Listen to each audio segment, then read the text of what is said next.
So today is Tuesday, and it is September the 4th, if I've got the date right.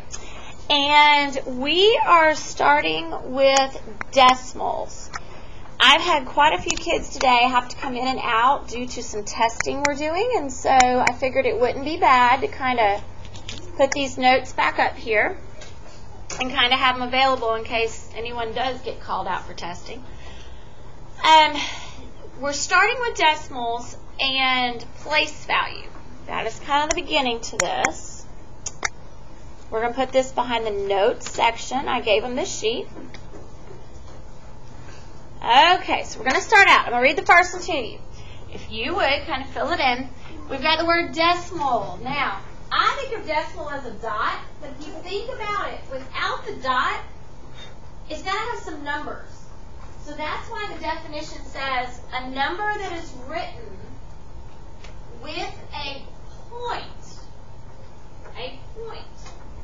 between the part greater than 1 and less than 1. A number that is written, like it's not just a dot, it is a number with the dot, okay? Now, a lot of mathematicians will get not real happy with you when you say the word dot, okay? They like the word point. I accidentally say dot some, but that's, it's a point. It's a spot. It's a location. Okay? Why do they get so mad if you say It's just not a fancy enough term, if that makes any sense. That's the way I think of it. It's just not, it's not a fancy term. We're sending that a point. A point, right. Yeah, like you're pointing at somebody. I can see that. Okay. Place value. Now, place value is, to me, and if you kind of scroll down a little bit, you'll see that place value chart. But place value is the value of where the digit is in the number. There's a huge difference between a 1 and a 1 in the number 100. $1 is totally different than $100. And I will talk what I call a lot about money during this decimal unit, because that's the one thing I know we're all going to deal with. I don't care what job, what profession you do, what college you attend, we are all going to be dealing with money. Even if we're not out there writing checks or using green cash dollars, because half of us are swiping cards these days, okay? You still got to understand what you see. Even if it is all computerized and, those kind of things. You still got to understand it. So that's part of what we're starting with, okay? Now, if you will kind of scroll down looking at this, I feel like it's gigantic, place value chart. Okay. Let me see if I can scoot it over. Okay. Place value. Okay, let's just kind of start with that. Okay, each number has got a specific location. And you all have probably already covered, especially the words down here in blue.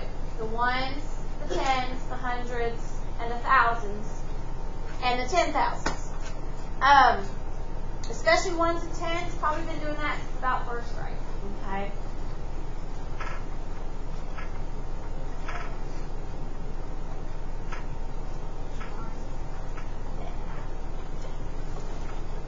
But now, and I know even last year, but now we're going to be adding in that decimal point in between it. I kind of think of it this way. That decimal breaks up what I kind of think of as like the whole dollars. So if you think about that, that's like $3. That's like $145. I think of green bills, as I call it, okay? Over here is the change. The pennies, the nickels, the dimes, the quarters, okay? Now, granted, you can still have 300 pennies and make $3, okay? But it's kind of just separating the whole things from the pieces and parts. When coming from the decimal to the right, I need you to notice those THS's.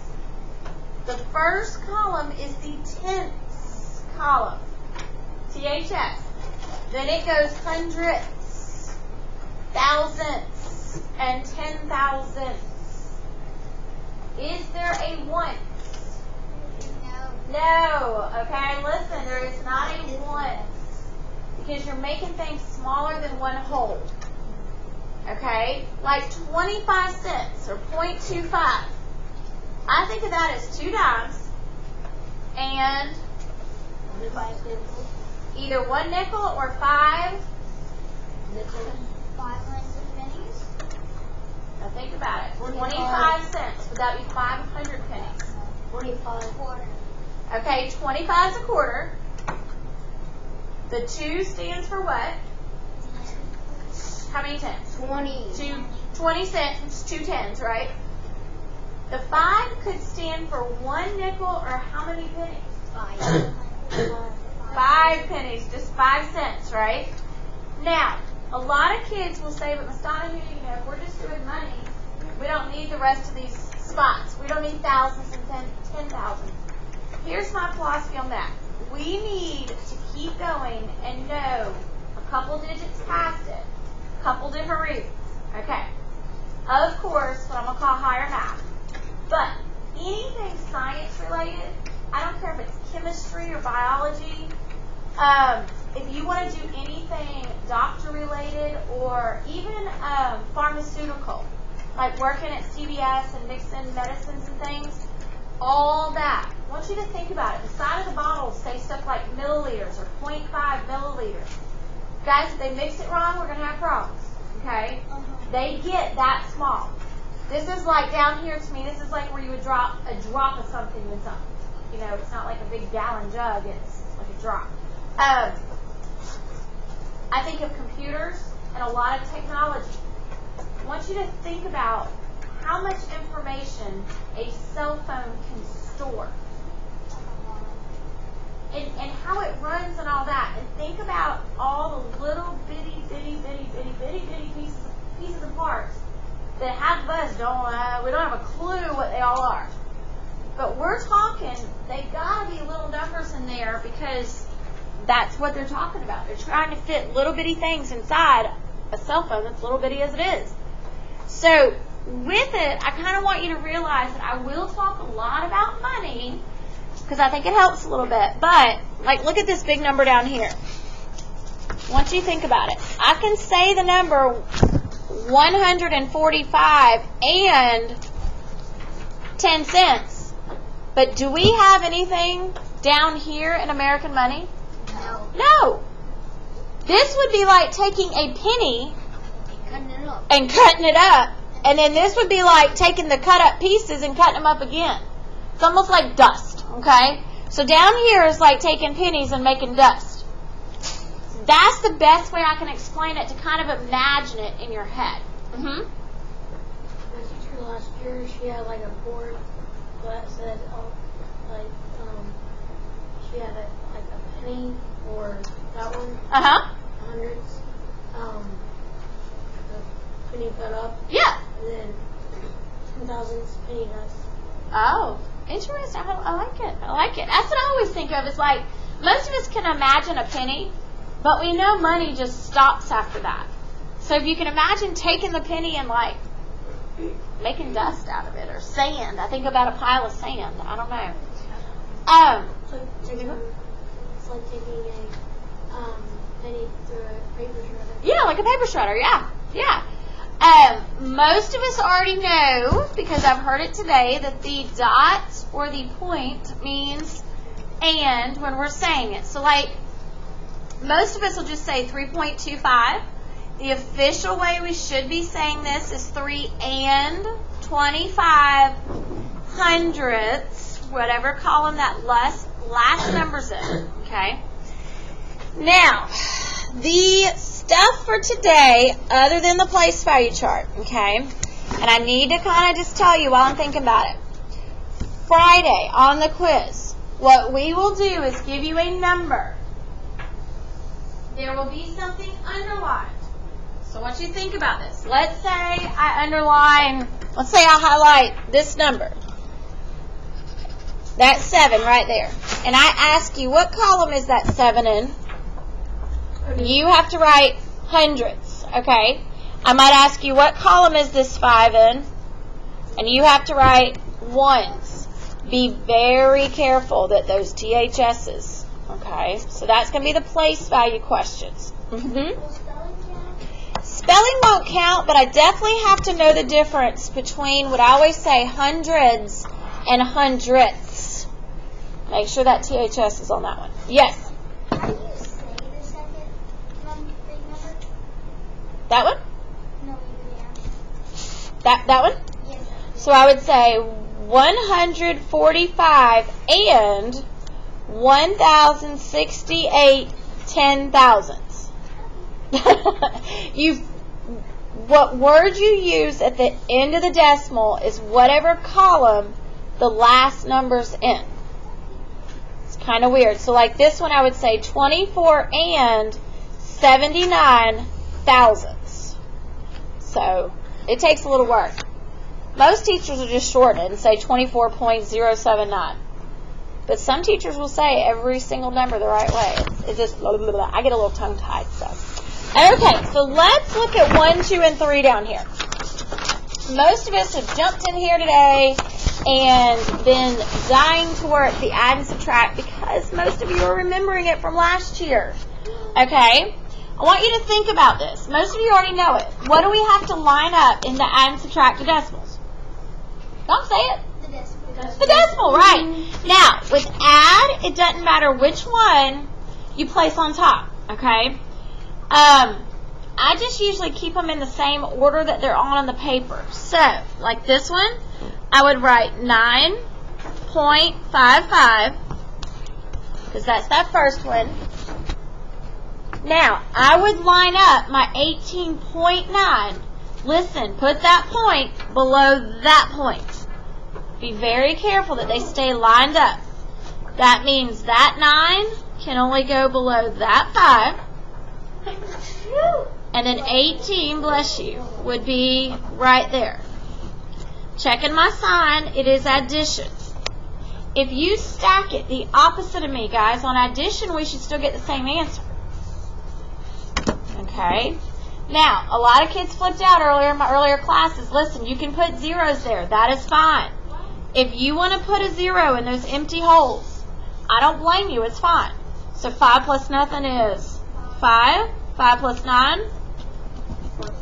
14. 10 plus 8 is 18. And then 28. Bring down the decimal. 28 and 45 hundredths. Remember the decimal. Okay. Everybody get on addition one. Or at least the first one. Okay. Second one, subtraction. You cannot flip-flop. Meaning, you can't put that on top. If subtraction is written that way, that has to be on top. That has to be on bottom. Does that make sense? Some people are looking scared at me. Listen. So 93.5 has to be on the top here. Okay. On the bottom, that means I got to line this up. 79.17. It is subtraction. Now, I am begging you on subtraction to put the zeros. My friends who don't, usually the first thing they do is put a 7 right here. But I want you to think about that. This is 0 take away 7. It's not 7. Because you got to do what? But can you do 0 take away 7? No, what do we got to do? Borrow. Listen, a lot of kids, if you won't put that 0 there, your eyeballs, it's like your brain doesn't tell you to borrow. Put the 0, and then hopefully your brain will say, oh yeah, I got to borrow from the 5, and make it a 4, and make that a 10. 10 minus 7. 3. Then look straight down. 4 minus 1. 3. 3 minus 9.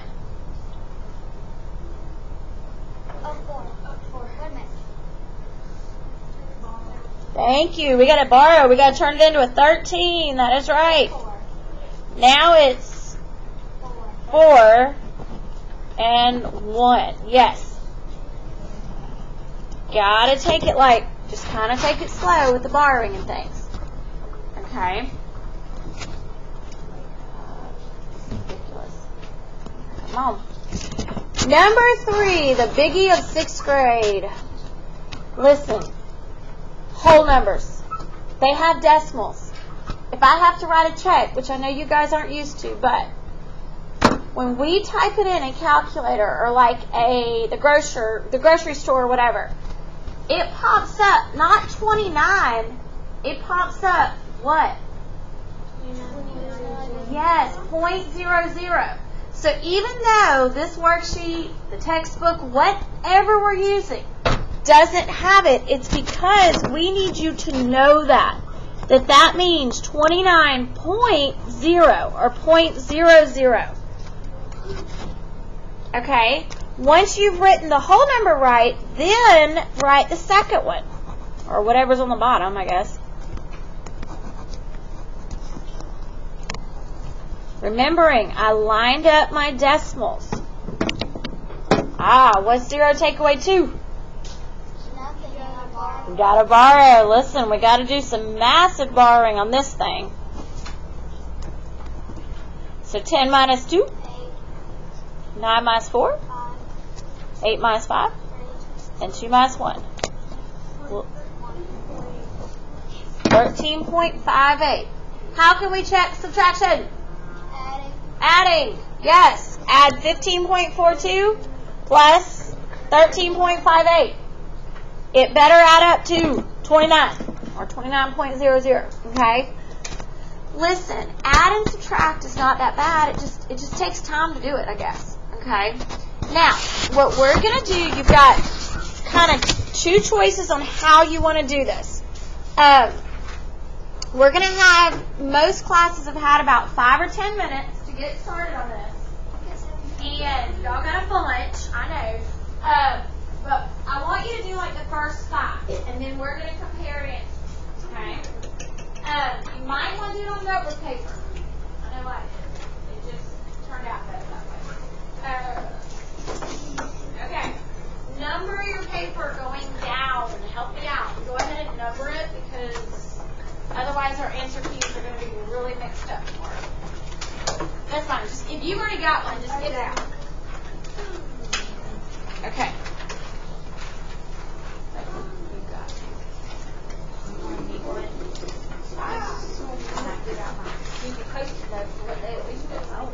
There you go. Then I get. How did I get that? Yay! Okay. Now. So first, would you just number it going down? Help me out. 1, 2, 3, 4. 1, 2, 3, 4.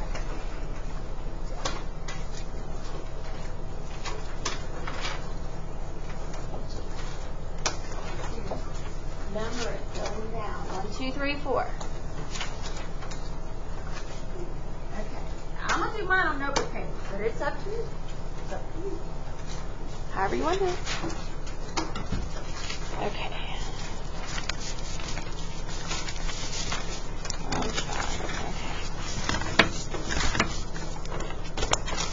Trying to get my life together. Okay. So, this is classwork homework. Today is the 4th. And I've kind of said, if you think you can fit it on the worksheet, that's fine.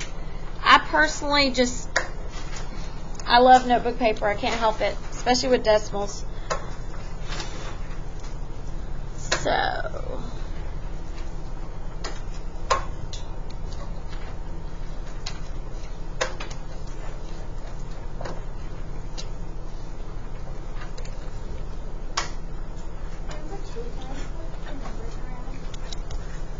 not for subtraction.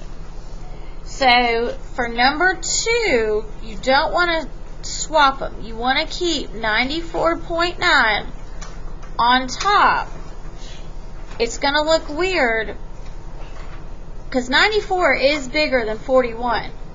It just, this number has more digits.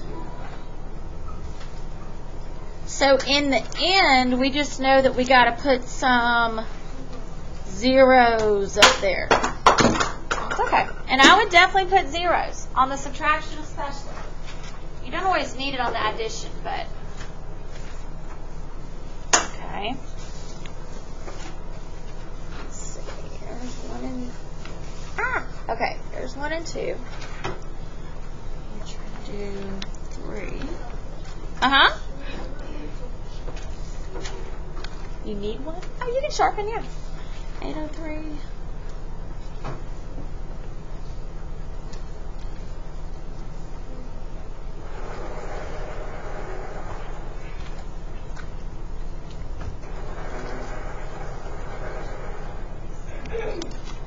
Try the first 3 and then we'll compare.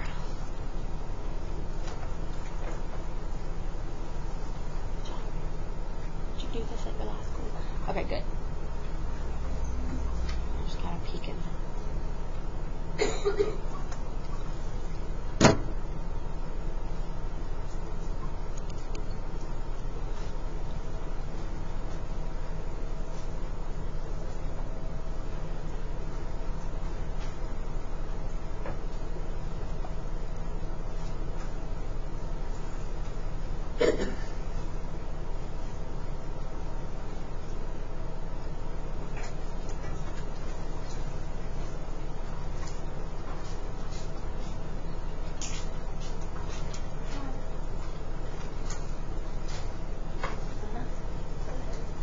Yeah, you can go ahead. I'm just trying to, I don't want to give you the answers. I want you to get through a few and then peek up here, I guess. Yes? Are there any decimals to number 4? Ah, that's why I stopped there. Listen, on number 4, the reason I haven't done it yet is I want to look at it. It says 489 minus 4.2. Well, change 489 to dollars. How would you write $489? What would you do? You can say it. You would put .00. Yes. So I would do that. 489.0 or .00, it doesn't matter. And then line up my decimal. Okay, and that's kind of why I stopped on that one. We got to know that if there's a whole number, there is a decimal after it. And at least put 10. Okay, so kind of check your work as you go down. I'm going to kind of put my answers. Is number 4 subtract? Yes.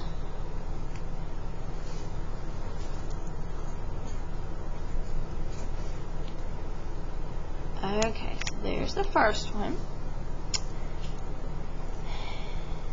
The second one, I'm hoping you realized you had to borrow on that one.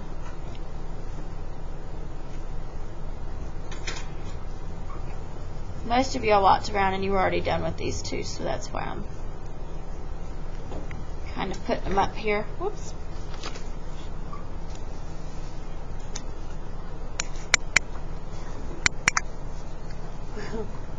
Trying to make them big. Okay. I would put a 0 here. Bless you.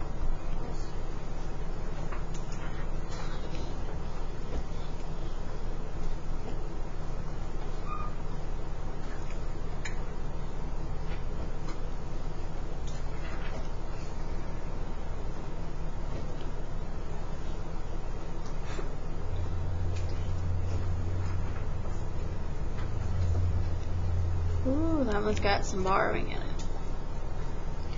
Gotta watch the math on that number 3. Whew. Number 4.